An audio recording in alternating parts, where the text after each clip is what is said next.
বিসমিল্লাহির রহমানির রহিম। গ্রাম বাংলার ঐতিহ্য। আমার বাড়িতে আমার মা প্রতি বছর এভাবেই নিজে বাড়ির চাউল দিয়ে মুড়ি ভাজে।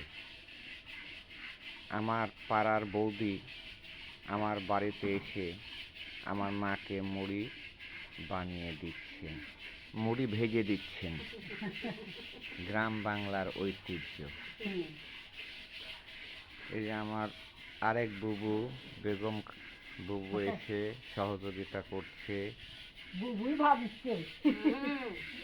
বুবু এবং বৌদি দুজনে মিলে মুড়ি ভাজছে। এভাবেই গ্রাম বাংলার মুড়ি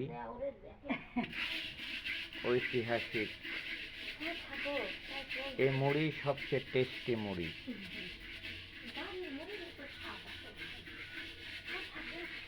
আমার মা প্রতি বছর 2-3 বার করে বাড়িতে মুড়ি ভাজে এবং তার ছেলের বউদের কাছে পাঠায়, মেয়েদের কাছে পাঠায়, আত্মীয় স্বজনের কাছে পাঠায়।